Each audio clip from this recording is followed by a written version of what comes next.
أعوذ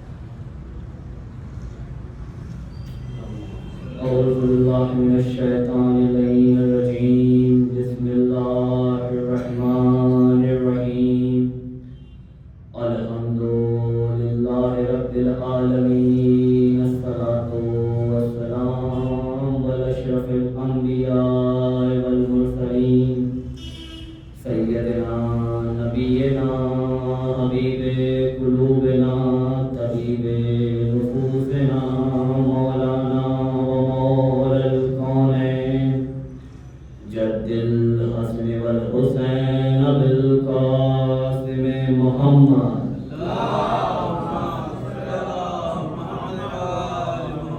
الطيبين الطاهرين المعصومين المظلومين. أما بعد فقال علي بن الحسين بن علي بسم الله الرحمن الرحيم إنا لأمي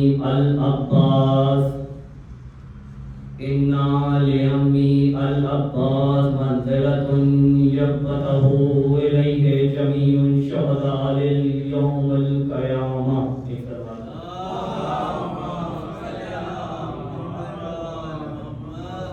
حضرت محترم،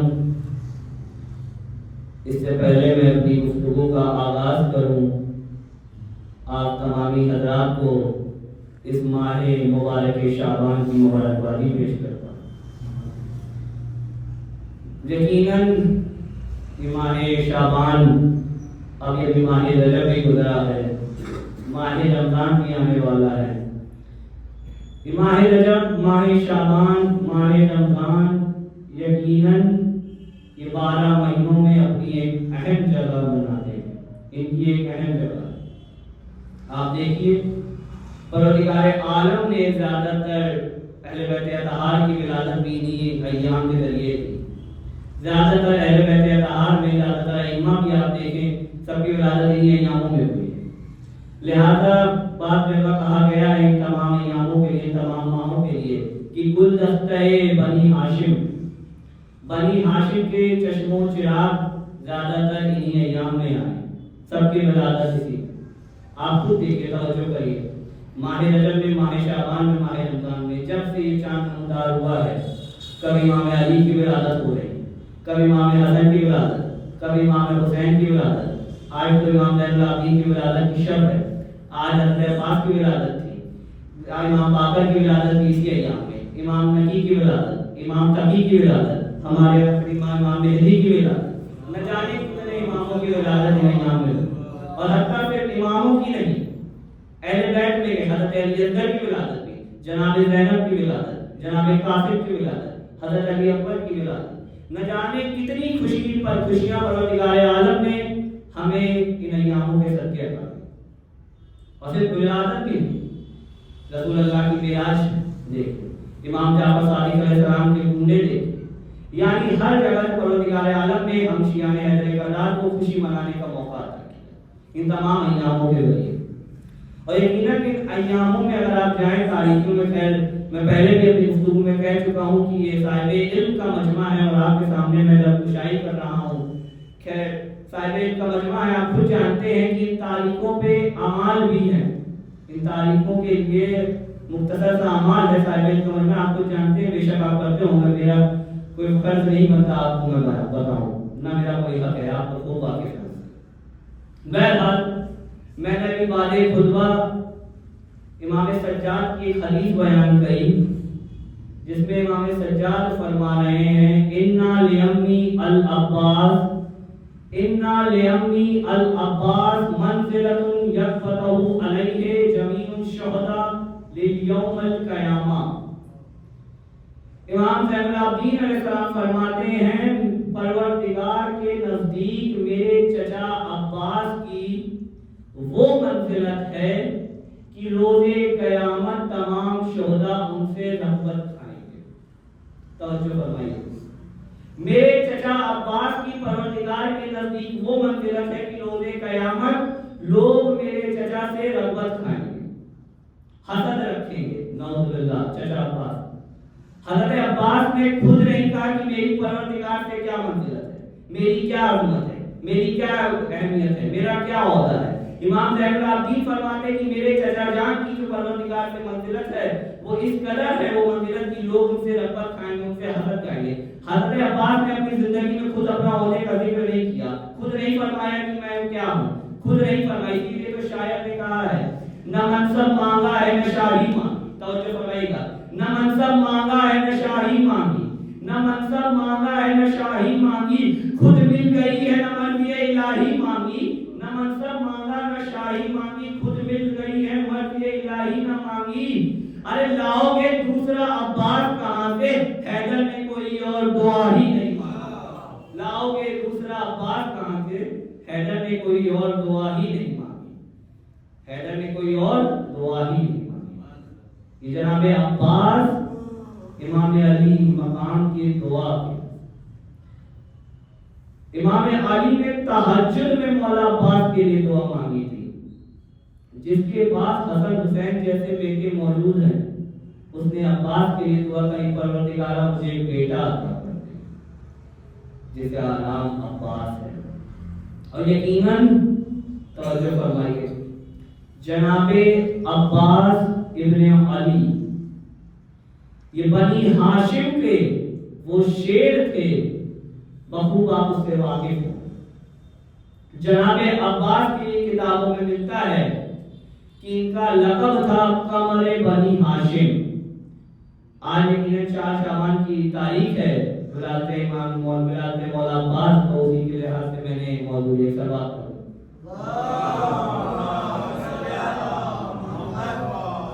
ان کا لقب تھا قمر بنی ہاشم، قمر کے مطلب ہے چاند کے، بنی ہاشم کا چاند، قمر بنی ہاشم، بنی ہاشم کا چاند، کوئی ایسے ویسے قبیلے کا چاند نہیں، قمر بنی ہاشم، بنی ہاشم کا چاند۔ تاریخ کہتی کہ جناب عباس اتنے خوبصورت تھے، اتنے حسین تھے، ان کے چہرے پہ اس قدر نور تھا کہ انہیں لقب ملا قمر بنی ہاشم۔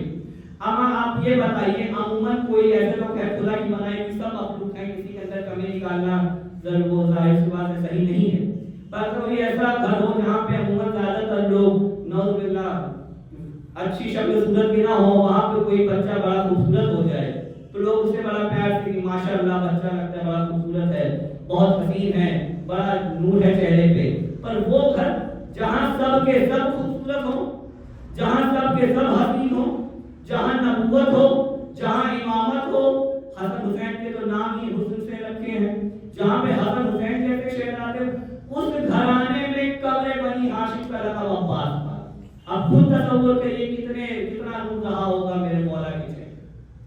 اور اسی پہ میں نے خود ایک شعر لکھا ہے، توجہ فرمائیے گا، کل 3 شعبان کی امام حسین کی ولادت، آج 4 شعبان کہ کل آئے حسین آج عباس آ گئے، کل آئے حسین آج عباس آ گئے، گلشن زہرا کچھ اس قدر سجا گئے، کل آئے حسین آج عباس آ گئے، گلشن زہرا کچھ اس قدر سجا گئے۔ اور ویسے تو یہ گھرانہ تھا بڑا حسین، پر قمر بنی ہاشم کا لقب عباس پا گئے، قمر بنی ہاشم کا لقب عباس پا گئے۔ ایک سوال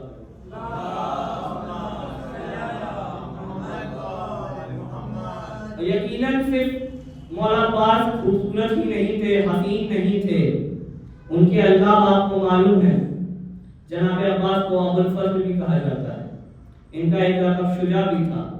یہ بہادری سے جناب عباس کے سبب کا قمر بنی ہاشم، نہ جانے کتنے لقب تھے میرے مولا کے، اور اسے حسین نہیں، خوبصورت نہیں، بہادر بھی تھے۔ اور بہادری کس معیار پہ تھی اس کو بھی میں اگر بتا دوں آپ خود بخود سمجھ جائیں گے۔ جناب عباس کے بہادری کے لیے ملتا ہے کہ جب بچپنے کے عالم میں امام علی حضرت عباس کو جنگ کے لیے سکھاتے تھے، جب بچپنے کے عالم میں عباس کمسنی کے عالم میں جب امام علی جنگ کے لیے سکھاتے تھے، بچپنے میں بھی علی نے کبھی عباس کو بچوں سے نہیں لڑوایا ہے، عباس کمسن تھے پر علی نے ہمیشہ مردوں سے لڑوایا تھا۔ اور اس قدر بہادری تھی کہ عباس کمسن زندگی کے عالم میں کبھی بھی ہارے نہیں، ان کو شکست عطا کرتے تھے۔ یہ تھی بہادری میرے مولا کی۔ اور تبھی جب جنگ صفین میں بعض دفعہ 12 برس کی عمر ہے، کئی روایتوں میں 13 سال، 12 سے 13 برس، آپ 13 مان لیجیے، 13 برس تو اچھا کتنا بڑا ہے۔ اور جنگ صفین میں جب عباس جنگ کرنے گئے ہیں تو لوگوں کو سمجھ میں نہیں آیا کہ علی آئے ہیں کہ عباس آئے ہیں، علی آئے ہیں کہ عباس آئے ہیں۔ جنگ صفین کا واقعہ آپ نے سنا ہی ہوگا بخوبی، میں نے پہلے کہہ دیا، شاید صاحب علم کا مجمع ہے، آپ سے زیادہ طالب علم ہیں، میں آپ کے سامنے لا کچھ آئے گا ایک سلوات پڑھ گیا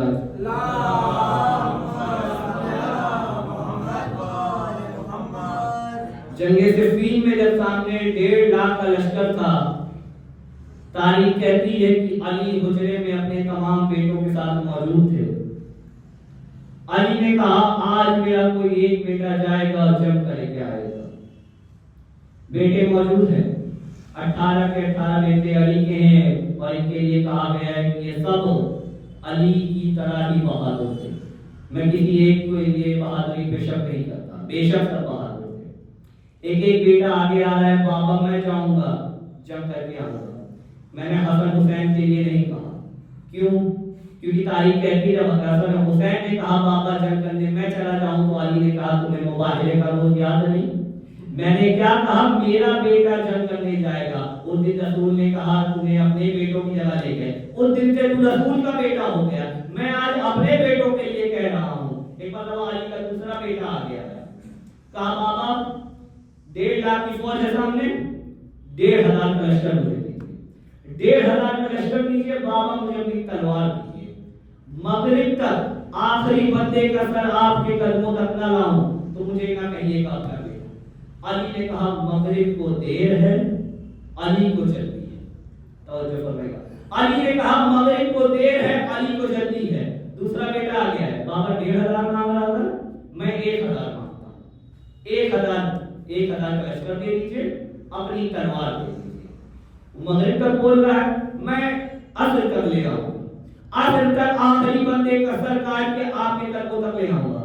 علی نے کہا زورین میں دیر ہے، زورین میں دیر ہے، علی کو جلدی ہے۔ بیٹے اپنی اپنی حالت بیان کر رہے ہیں، بابا اتنے 1,000 لشکر دے دیجیے، تلوار دے دیجیے، تمام۔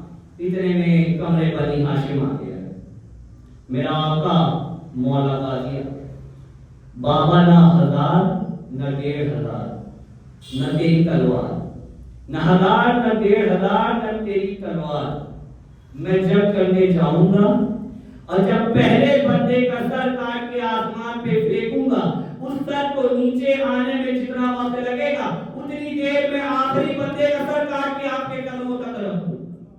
1.5 لاکھ کا لشکر ہے بابا، آخری قدموں کا، آخری بندے تک کا سر آپ کے قدموں میں لا کے رکھ دوں گا، تب مجھے کہیے گا میں عباس۔ یہ بھی بہادری کی معیار جناب عباس کی جنگ صفین میں۔ تبھی جب عباس جنگ کرنے آئے تو لوگ سمجھ ہی نہ پائے کہ اتنا بہادر کون بنی ہاشم میں آ گیا۔ لگتا ہے علی خود میدان میں اتر گئے، لگتا ہے علی خود میدان میں اتر گئے۔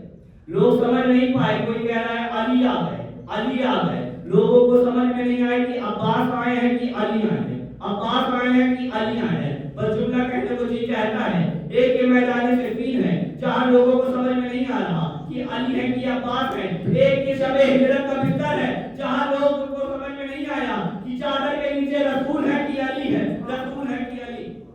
جہاں چادر کے نیچے لوگوں کو سمجھ میں نہ آیا، رات بھر مکہ کے کافر سوچتے رہے کہ رسول لیٹے ہیں کہ علی لیٹے ہیں۔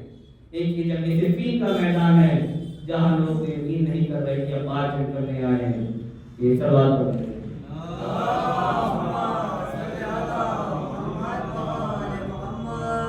اور جناب عباس کیوں نہ ہو بہادر؟ ایسے ویسے خانوادے سے تو جناب عباس کا تعلق تھا، یہ وہ شیر تھے جو بنی ہاشم کا ننھیال جن کا تھا اور جن کا ننھیال بنی کلاب تھا۔ حضرت عباس جناب ام البنین کا جو مائکہ تھا وہ تھا بنی کلاب۔ میں جب عباس کی فضیلت پڑھ رہا ہوں تو اس سے پہلے میں شجرہ بھی بیان کروں۔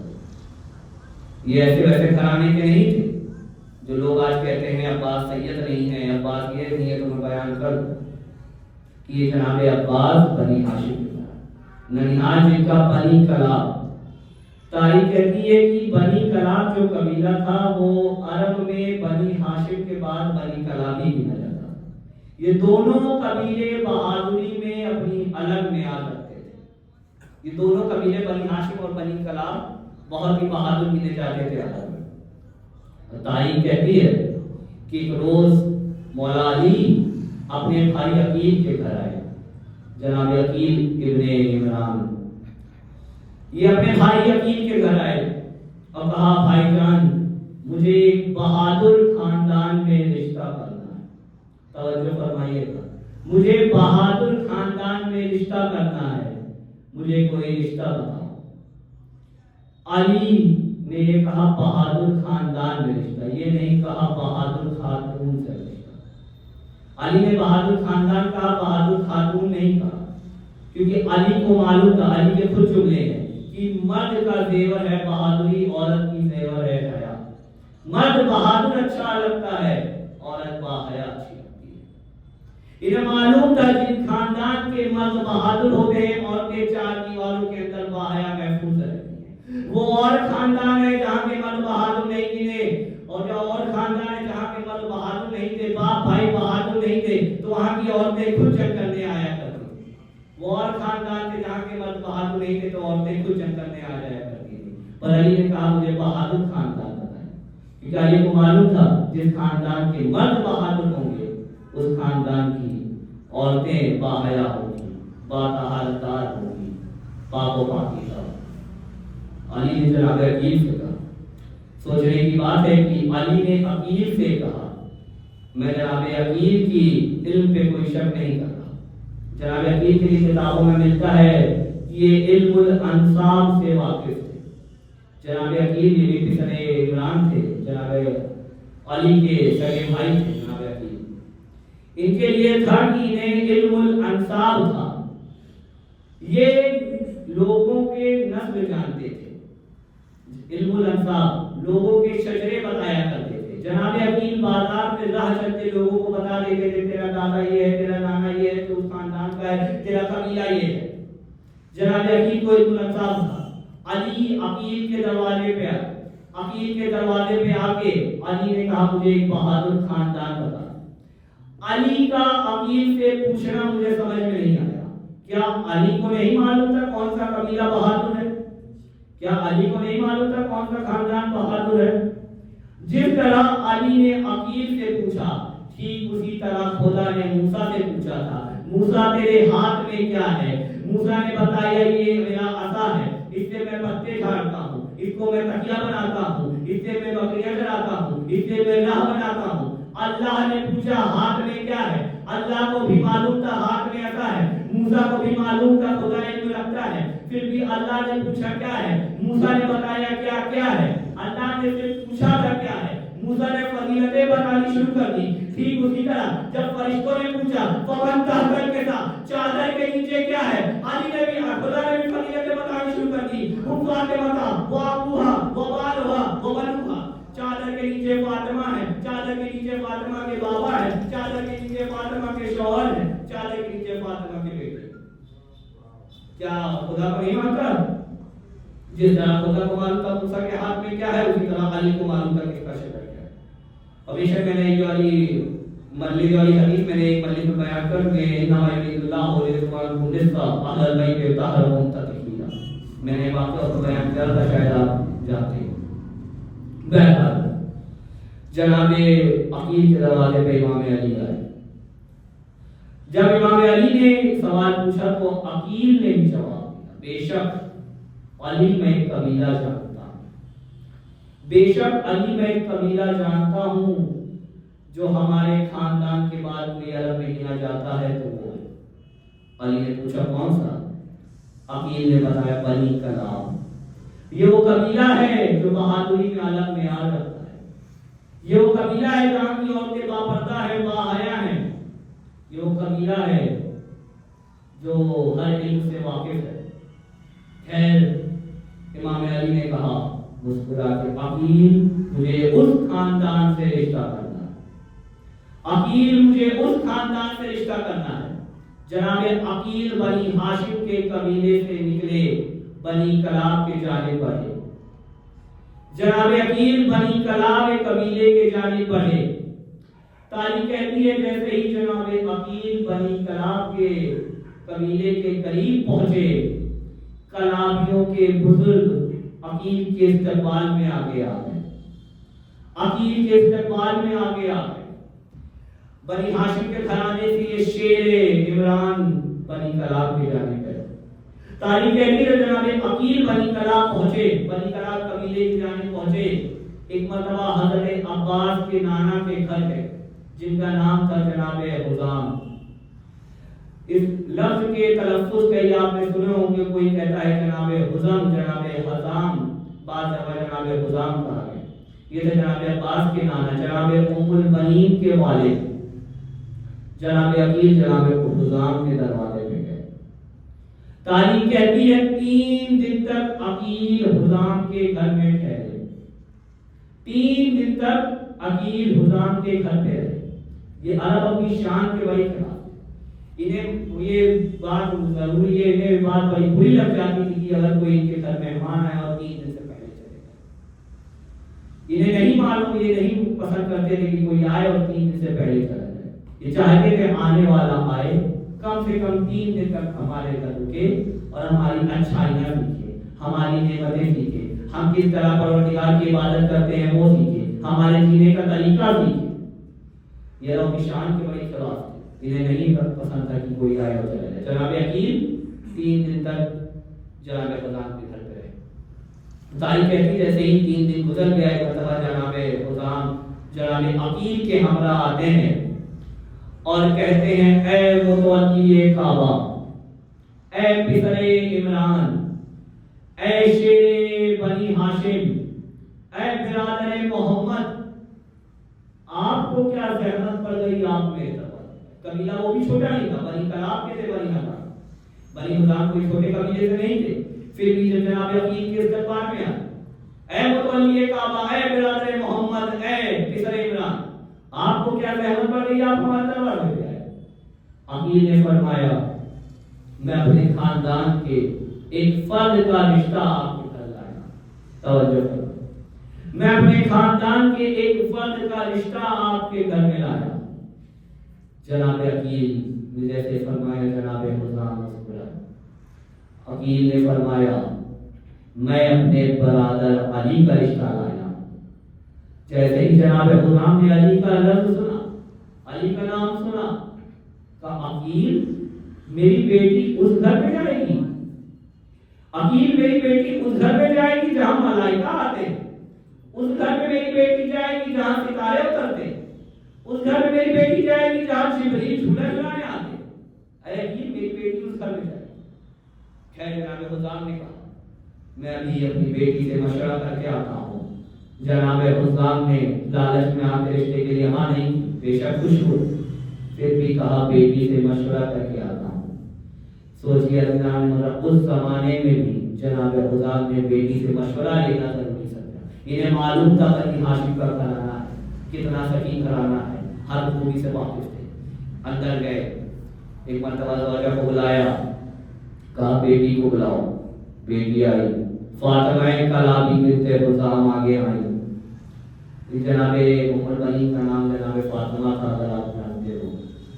جناب فاطمہ کلابی آگے آئی. جناب حزام نے زوجہ سے کہا پوچھو اس سے عقیل علی کا رشتہ لے کے آئے، کیا رائے ہے؟ جناب فاطمہ نے کہا اماں جب سے مہمان خانے میں وہ آئے ہیں، جب سے مہمان خانے میں وہ آئے ہیں، ہر شب ایک بیوی میرے حجرے میں آتی ہے اور ایک چاند میری آغوش میں رکھ دیتی ہے اور کہتی ہے فاطمہ تم میرے بچوں کی ماں بنو گی، فاطمہ تم میرے بچوں کی ماں بنو گی، فاطمہ تم میرے بچوں کی ماں بنو گی. اور اماں بیوی اکیلے نہیں آتی، اس بیوی کا ایک پہلو ہوا نے تھاما ہوتا ہے، ایک پہلو سارا پکڑے رہتی ہے، ایک زانو مریم تھامے رہتی ہے، وہ بیوی تنہا نہیں آتی. خیر رشتہ طے ہوا. جناب حزام نے رشتہ طے کیا. جناب عقیل کے جناب حزام نے گفتگو کی. اب بارات بنی ہاشم کے گھرانے سے نکلی.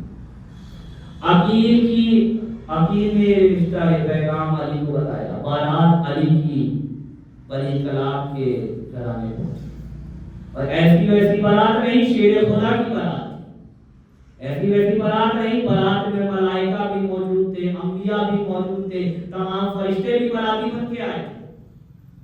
بارات حرام کے دروازے پہ آئی۔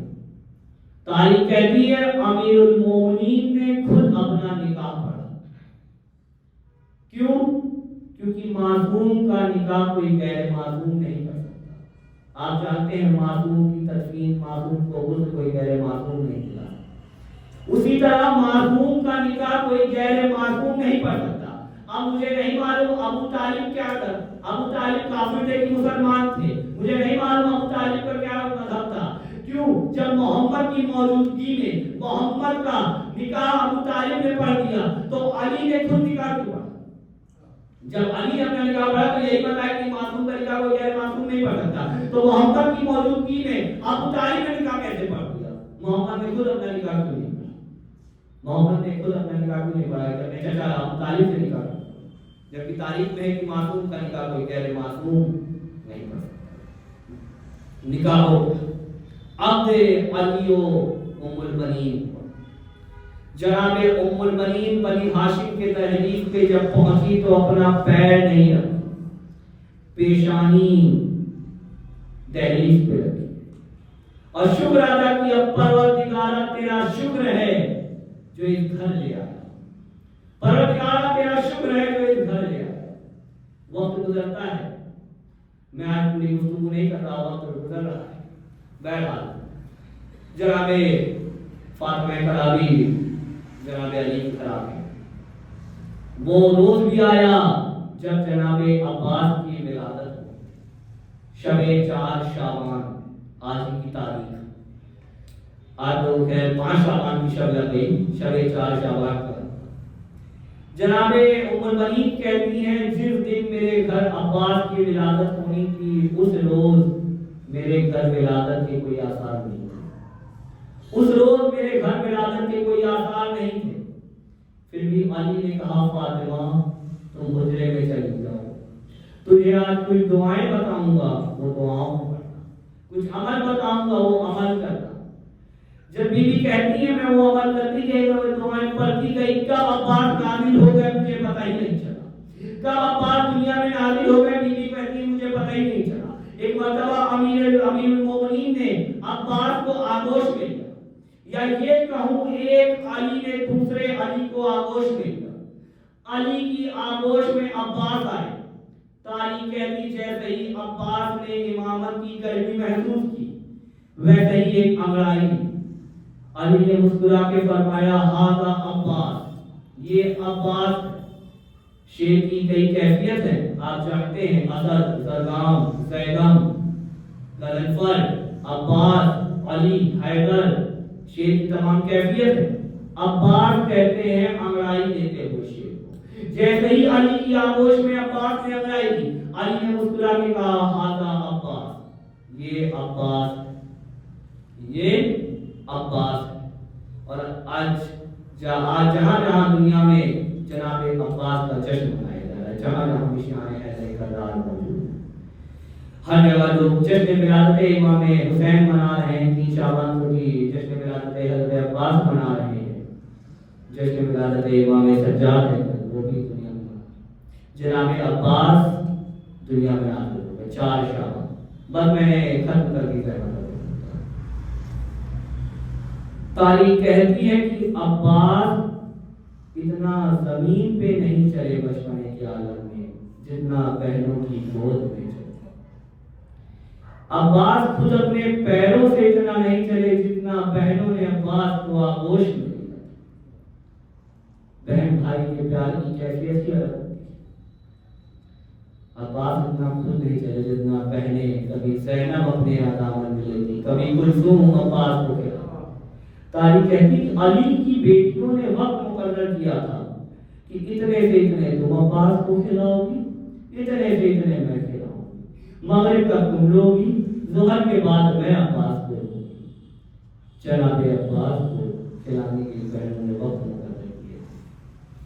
حضرت محترم 10 وقت مسائل میں پڑھنا. بہرحال لوگوں کے ذہن میں یہ ہوگا کہ کل 5 شعبان ہے، آج 4 شعبان، کل شب گئی، خوشی کی تاریخ ہے. تو خوشی کی تاریخ میں مسائل میں بتا دوں، ہم جس قوم سے تعلق رکھتے ہیں شیعان حیدر کرار، یہ قوم اگر زندہ ہے تو شہر کے عزادار. کوئی وقت مقرر نہ کریے گا، کیونکہ خوشی کی تاریخ میں اگر مسائل نہیں ہوتا تو کبھی امام سجاد شادی میں یہ نہ کہتے کہ شادی سے پہلے فرش عزا بچا. تاریخ کہتی ہے جب ایک قافلہ واپس آیا کچھ برس کے بعد مدینے میں ایک آدمی کے گھر میں شادی پڑی، ایک شخص کے گھر کے بیٹے کی شادی تھی. امام کی خدمت میں آیا، کہا مولا میرے بیٹے کی شادی میں چاہتا ہوں کہ آپ آئے. امام نے جانے سے انکار کر دیا. کہا تجھے معلوم نہیں جب سے میرا بابا کربلا میں مارا گیا ہے میں خوشی میں شامل نہیں ہوتا؟ کیا تجھے معلوم نہیں جب سے میرے بھیا نے سینے میں نیزہ کھائی میں کہیں گیا نہیں؟ جب سے علی اکبر کے کلیجے پہ سنا لگی ہے میں کہیں خوشی میں نہیں گیا؟ جب سے میرا قاسم پامال ہوا، جب سے میرے اصغر کے گلے پہ تیر لگا ہے، جب سے میری ماں بہنیں دربار اور بازاروں میں بے رضا پھیلائی گئی، میں خوشی میں شامل نہیں ہوں. اس نے کافی اصرار کیا، مولا وقت امام ہے، آپ ہی نہ آئیں گے تو کیسے اب تو ہوگا. امام نے اصرار پہ کہا مجھے تیری دعوت پہ کوئی انکار نہیں، ایسا کرنا چند وقت پہلے ایک فرش عزا بچھا لینا اور میرے بھیا علی اکبر کا ذکر پڑھنا. میں اپنے علی اکبر کے مصائب سننے آؤں گا، میں اپنے بھیا علی اکبر کا ذکر سننے آؤں گا. اور سنو، جب کوئی فرش عزا پہ مہمان آئے، جب فرش عزا پہ آئے تو مہمان نوازی مجھے کرنے دینا. بے شک وہ تمہاری تحریک پہ آئے گا اور جو فرش عزا پہ آئے گا وہ میرا مہمان ہوگا. جو فرش عزا پہ آئے گا وہ میرا مہمان ہوگا، میں خود اس کی مہمان نوازی کروں گا. امام سجاد نے فرمایا خوشی کی فرش عزا بچھاؤ میرے بھیا علی اکبر. اگر محترم میں نے فضائل جناب عباس کے پڑھے ہیں تو بس شہادت جناب عباس کی تھوڑی دیر اس کے بعد رحمت تمام. یہ واقعہ میں نے صرف اس لیے بیان کیا کہ لوگوں کے ذہن میں ہے کہ خوشی کی تاریخ پہ مسائل ہے، مجلس کا اہتمام. بہرحال تاریخ کہتی ہے جب روز عاشورہ شہر سے ایک انصار بچھڑ رہا تھا، شہر کا لشکر خالی ہو رہا تھا، ایک مرتبہ کمر بنی ہاشم بھی آقا کے پہلو میں آتے ہیں اور کہتے ہیں آقا حسین مرنے کی اجازت دے دیجیے. اللہ نہ کرے کوئی بھائی کے سامنے ایک بھائی مرنے کی اجازت مانگے. آپ کے بھائیوں کو خدا سلامت رکھے. عباس نے اجازت مانگی، حسین نے انکار کر دیا. عباس کو اجازت نہ ملی. عباس نے اصرار کیا. عباس اصرار کر ہی رہے تھے کہ خیمے سے ایک بچی کی رونے کی صدا آ رہی ہے. الکاش ہائے پیاس ہمارے ڈال نہیں، ہائے چچا عباس پیاس ہمارے ڈال نہیں ہے. عباس نے صدا کو سنا، کہا آقا مرنے کی اجازت نہیں دی تھی، کیا میں سکینہ کے لیے پانی لا سکتا ہوں؟ اللہ نہ جانے چچا بھتیجی کا پیار، بھتیجی کی صدا سن کے چچا نے کہا آقا مرنے کی اجازت نہ دی تھی، کیا میں سکینہ کے لیے پانی لا سکتا ہوں؟ ارے لیجیے. عباس نے کہا اجازت دی.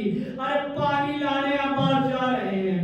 صدا کی سکینہ اے میری بچی اپنی مشق لے آؤ. سکینہ نے اپنے ننھے ہاتھوں سے مشق سکینہ اٹھائی، عالم میں باندھی. یا آپ کے سامنے عزاداروں، نہ جانے چچا بھتیجی کی کیفیت. اتنے سال ہو گئے آج بھی مشق سکینہ عالم عباس ساتھ میں ہے.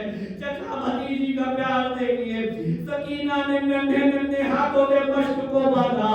عباس نے مشق کو لیا. ہر ایک مرتبہ علم کو لے کے عباس جنگ کرنے جا رہے ہیں.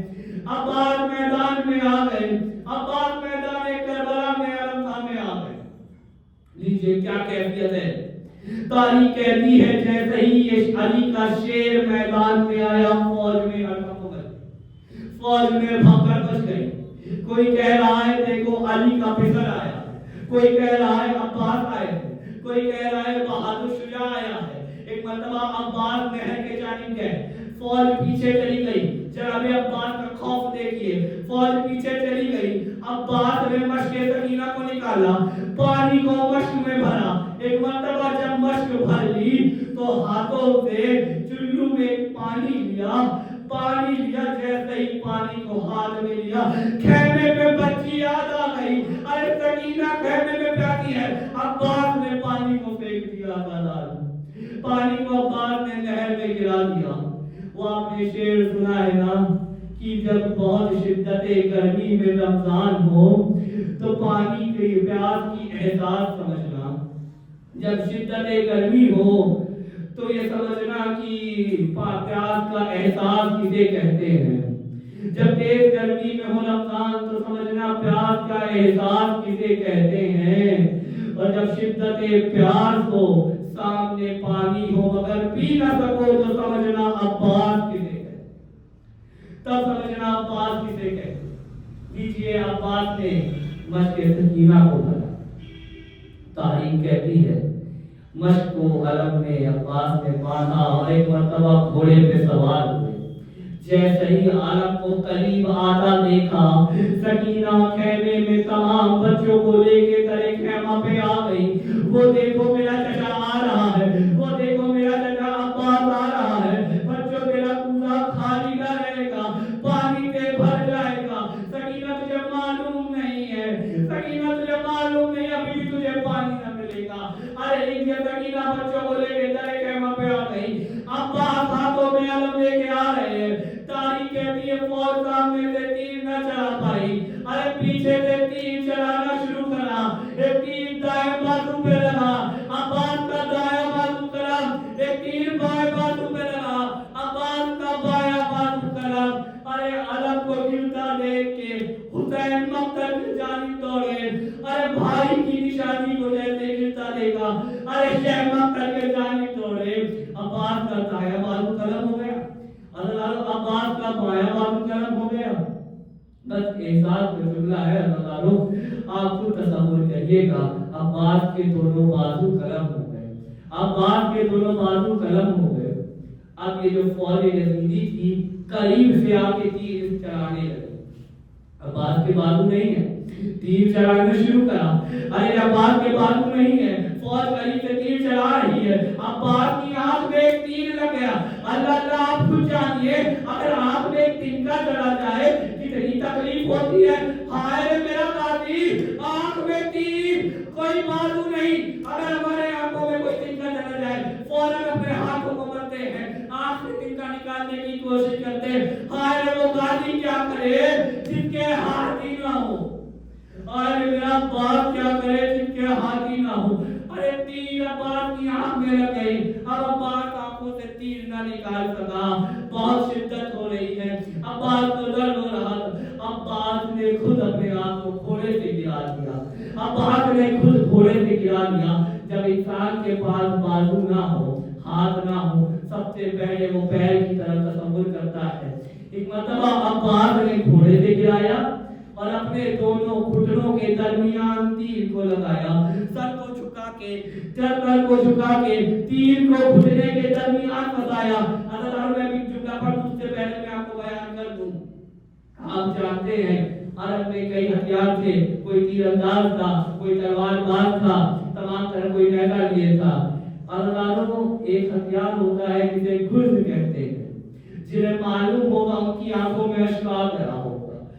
گرز وہ ہتھیار تھا جس میں سامنے ایک ہتھا لگا ہوتا ہے پکڑنے کے لیے، اس کا آخری سرا ایک زنجیر سے لگا ہوتا ہے، زنجیر کا ایک سرا ہتھے میں ہوتا ہے، آخری سرے میں ایک لوہے کی گیند لگی ہوتی ہے، اور اس گیند کوئی ایسی ویسی گیند نہیں، اس لوہے کی گیند میں چاروں طرف نکیلی کیلیں لگی ہوئی ہوتی ہیں۔ ارے ایک مرتبہ جب عباس نے آنکھوں کو تیر نکالنا چاہا، گھٹنوں کے درمیان سر کو جھکایا، پیچھے ایک ملول نے گرز چلایا، عباس کے سر پہ گرز لگا، سر چلا